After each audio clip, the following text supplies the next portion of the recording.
Stel dir vor, du vertrust dein Leben einem Arsten, einem Mann, der hourlich als Verkörpert, was man sich von einem Mediziner erhofft, Respekt, Wissen, Versorge scheinbar unerschütterlich integriert, nun stell dir vor, das Geno dieser Arzt eberjar seine hinweg systematisch Patiententet, nicht aus Versieren, nicht aus Unverhigget, sondern mit Kulturberechnung und erschreckender Routine. Dies ist die Geschichte von Harold Frederick Shipman, besser bekannt als Dr. Death, ein Mann, der als der Serienmörder der modernen Geschichte gilt. Sein Name ist bis heute ein Synonym für Wahrheit, Missbrauch von Vertrauen und die Dunkelheit der Medizin. Harold Shipman wurde 1946 in Nottingham, England, geboren. Schon früh der Interesse an der Medizin. Nach seiner Ausbildung in der Universität von Leeds begann in Karriere als Hausarzt. In Großbritannien geniert der Hausarzt in besten der Stellen. Ist die erste Anlaufstelle für Patienten auf Eberjar hinweg, wird nicht selten als eine Art Familienmitglied betrachtet. Shipman nutzt genau dieses Vertrauen, seine grausamen Taten zu verbergen, wirkt freundlich, kompetent und zuverlässig, Patienten vertrauen und blind. Onkologen sahen in einen engagierten Arzt, der sich besonders Gultier Menschen kümmerte. Doch hinter dieser Facet verbarg sich ein Mann, der ebersweijar seine hinweg 100 Menschen mit litschen Dosen von Morphin, an anderen Opioiden die Vorgehensweise Shipmans war ebenso simpel wie effektiv, arbeitet meist allein, ohne Kontrolle durch Gerst oder Institutionen. Wenn ein Patient starb, stellte selbst die des Patienten aus und trugen den Akten ein. Das sich natürlich gewesen sei, Herzversigen, Schlaganfall oder einer plausible Diagnosen. Da will seiner Opfer Gultier Frauen waren, fiel die Hufung von Todesfällen Langzeit nicht auf. In einer Gesellschaft, in der Tod am hohen Alter, als normal gilt, kann Shipman sein more geschickt tarnen, war nicht nur Arzt, sondern als derjenige, der die bürokratischen Formalitäten regelt. Dies Doppelrollwirtschaft macht und Kontrolle, die skrupellos ausnutzt. Besonders erschreckend ist die Präzision. Mit der Shipman-Vorging, verbrecht seinen Patienten Morphin in Dosen, die stark genug waren, innerhalb kürzer Zeit ihrem Stillstand und Tod herbeizuführen. Morphin ist ein stark Schmerzmittel, das in der Medizin häufig eingesetzt wird, insbesondere bei Krebspatienten oder Menschen mit schweren chronischen Schmerzen. In den richtigen Händen ist es ein lebensrettendes Medikament, das Leiden lindert. In den falschen Händen, wie bei Shipman, wird dieser Tlichen Waff, nutzt die Tatsache, das Gerst in Großbritannien relativ freie Medikamente verschreiben konnten. Baute so ein System auf, das erlaubt, an Auflage zu tun, da soll seiner Opfer ist erschüttert. Officer wird Shipman im Jahr 2015 morden, verurteilt. Doch ihn umfassend Untersuchung, die sogenannte Shipman Inquiry, ergab später, dass vermutlich über 250 Menschen getötet hat. Damit übertrifft allbekannten Serienmörder der modernen Geschichte. Die meisten seiner Opfer waren Gultierfrauen, Opfer Witwet oder alleinste Hände, die im Vertrauen und in Regeln mit konsultierten. Manche Historiker und Kriminologen vermuten, dass Shipman in Arca-Komplex entwickelt, wollte Leben und Tod entscheiden, und Rücksicht auf die Konsequenzen. Und sind in seinen Taten in Mischung aus Machtstreben und finanzieller Bereicherung. Denn in einigen Fällen fälschte sogar Testamente, sich selbst als Urban einzusetzen. Der Wendepunkt kam 1998, als die Tochter von Kathleen Grundy, einer seiner Patientinnen, misstrauisch wurde. Ihr Mutter war plötzlich gestorben und im Testament, das angeblich von ihr stammt, war Shipman als alleiniger Erbe eingesetzt. Die Tochter, ihn anwollten, sofort für die Unregelmäßigkeit und informiert die Polizei. In Untersuchung ergab, dass Grundy mit einer tödlichen Dosis Morphin vergiftet worden war. Das war der Anfang für Shipman, die Ermittlungen deckten ein Muster auf. Zahlreich Patienten, die unter höhlichen Umständen gestorben waren, immer unter seiner Betreuung, immer mit Auflagen Parallelen.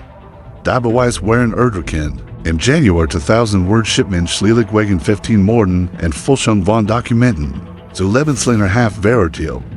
Doch die Dimension seiner Verbrechen wurde erst später klar. Die Shipman Inquiry, in der guten kriminalistischen Untersuchungen in der Geschichte Großbritanniens, analysiert tausend von Patientenakten, Todesbescheinigung und Medikamentenversprechen. Das Ergebnis war schockierend. Shipman hat eberjar seine hinweg systematisch getötet, und die Behörden hatten es nicht bemerkt. Die Untersuchung führt zu tiefgreifenden Reformen im britischen Gesundheitssystem, Gers worden starker überwacht. Die Verge von Betubings Mittel wird strenger kontrolliert. An Todesbescheinigung mussten forten von unabhängigen Instanzen überprüft werden. Die Frage, die bis heute bleibt, ist, why kann ein einzelner Mann so viel Menschen tun, ohne entdeckt zu werden? Die Antwort liegt in einer Kombination aus Vertrauen, Systemschwachen und der besten deren Stellung des Hausarztes, Patienten vertrauten Shipman, weil freundlich und kompetent wirkt, Kollegen sahen in einen engagierten Arzt, der sich gultieren Menschen kümmerte, beherden vertrauten den Dokumenten, der Ausstell, niemand stellt Fragen, bis es zu spät war. Shipman nutzt dies blinden Flecken nebenlos aus, war nicht der typische Serienmörder, der im Verborgenen agiert, more diep im hellen Tageslicht, in den wohnzimmern seiner Patienten, und tarnt seine Taten aus natürlicher Erregnis. Psychologen haben versucht, Shipmans Motivation zu verstehen. Manche in seiner Kindheit Hinweis, seine Mutter starb frühen Krebs, und Shipman war damals stark von ihr abhängig. Der Verles kann in ihm ein gestes Verhältnis zu Krankheit und Tod ausgelöst haben, vermuten, dass schlicht ein Mensch war, der die Kontrolle überleben und Tod genien wollte. Wieder sein finanziell Motiv, der in einigen Fällen von den Todesfällen profitierte. Doch kein Erklärung kann die Dimension seiner Verbrechen vollständiger fassen. Shipman bleibt ein Rätsel. Ein Mann, der auerlich normal wirkt, innerlich aber zu einem der schlimmsten Mörder der Geschichte wird. Sein Fall erschüttert nicht nur Großbritannien, sondern die ganze Welt. Siegt, wie gefährlich sein kann, wenn Menschen Vertrauen in den falschen Händen liegen. Gers genien in jeder Gesellschaft ein hohes Maß Respekt und Autorität. Sie entscheiden über Diagnosen, Therapien und oft auch über das Ende des Lebens. Shipman missbraucht diese Autorität auf großem Weise. Sein Name ist heute ein Mammel dafür, dass auch die eingesetzten Institutionen nicht vor Missbrauch sicher sind.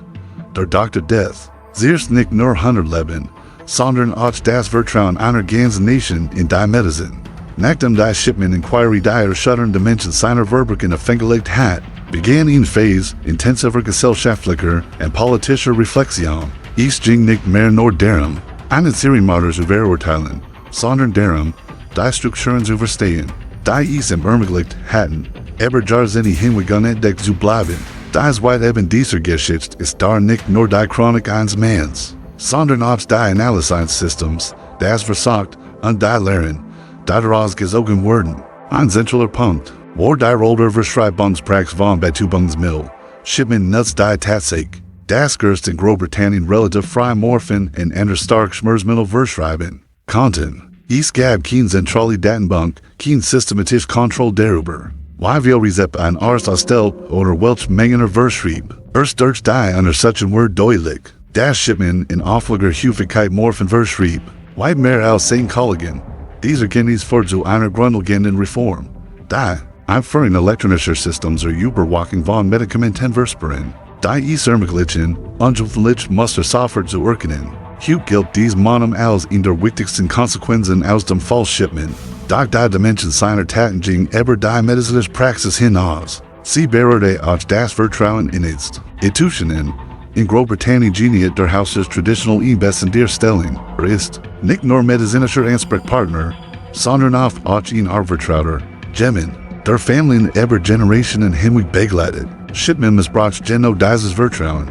Seine Opfer waren nicht zufällig, sondern Menschen, die in regelmäßig sahen, die in Kanten, denen sich als versorglicher Begleiter präsentiert. Die Tatsache, dass dieses Vertrauen intelligentweise ausnutzt, erschüttert die Gesellschaft zutiefst. Es entstand ein Debatte darüber, wie viel Macht ein einzelner Arzt haben soll und welche Kontrollmechanismen notwendig sind, Missbrauch zu verhindern. Ein weiterer Aspekt, der in der zweiten Phase der Untersuchungen belegt wird, war die psychologische Dimension. Shipman sie ran der Prozess keinerlei Ruhe, wird kalt, distanziert, fast arrogant. Psychologen sprachen von einem Komplex, dem Gefühl, Überleben und Tod entscheiden zu dürfen.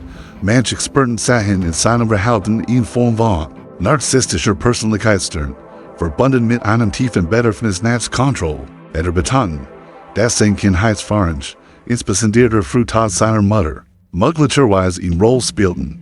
Doch keine Theorie kann vollständig erklären, warum ein Mann, der Voraussetzungen für eine respektable Karriere hat, diesen Weg einschlägt. Shipman bleibt ein Rätsel, ein Beispiel dafür, Weichwar ist, die Psyche ein Serienmörder zu entschlüsseln. Die gesellschaftlichen Folgen wären enorm. Familien, die engagement verloren hatten, litten nicht nur unter dem Verlust, sondern auch unter dem Wissen, dass dieser Verlust vermeidbar gewesen war. Viel verstarben in ihren eigenen Wohnzimmern, oft nach einem scheinbar harmlosen Besieg von Shipman. Die Vorstellung, dass der Arzt, der eigentlich helfen soll, der Geniet war, der den Tod bracht, führt zu einem tiefen Trauma, zahlreich Ingehörige berichteten später, dass sie jahrelang unter Schuldfällen litten, weil sie dem Arzt vertraut hatten. Die psychologische Dimension der Opferfamilien ist ein oft übersehener Teil der Geschichte, aber sie seid, weitreichend die Folgen von Shipmans Taten waren, auch. Die Medien spielten ihn entscheidende Rolle. Der Fall wird weltweit bekannt und lässt ihn well.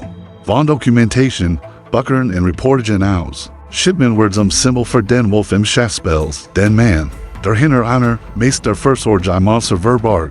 Dies medial Aufmerksamkeit hat einen doppelten Effekt. Einerseits sensibilisiert sie die Öffentlichkeit für die Gefahren von blindem Vertrauen, andererseits führt sie auch zu einer großen Sensationslist.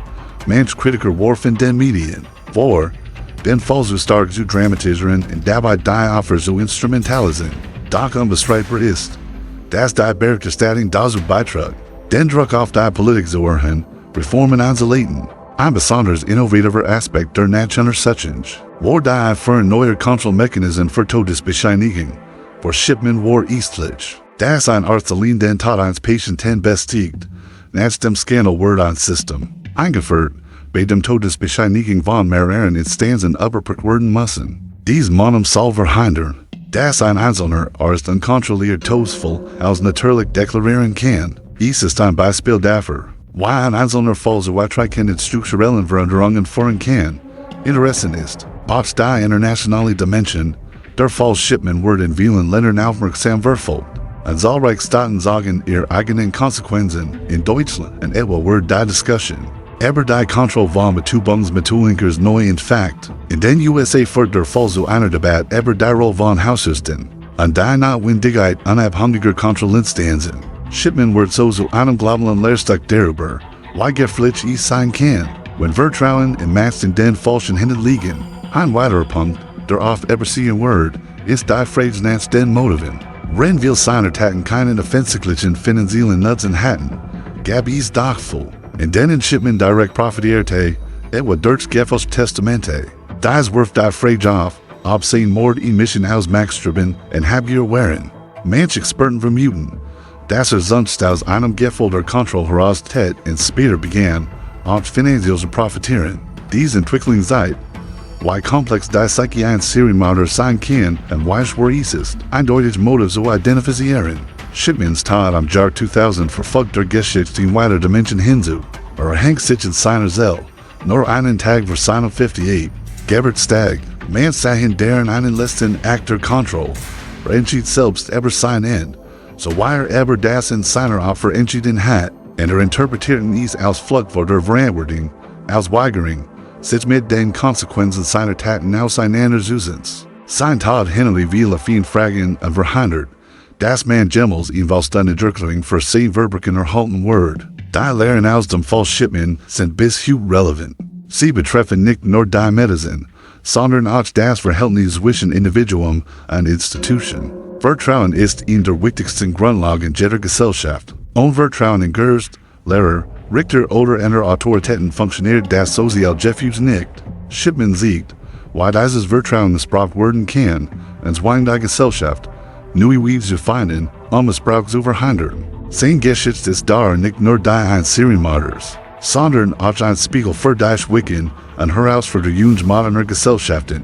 And that's the end of the story of the infamous Dr. Death. A chilling reminder of how trust can be shattered when placed in the wrong hands. If this video kept you hooked, drop the word death in the comments to show you made it to the end. Don't forget to hit subscribe for more gripping stories here on Killer Mind. Would you like me to also craft a short, punchy version of this outro tailored for TikTok or Instagram Reels?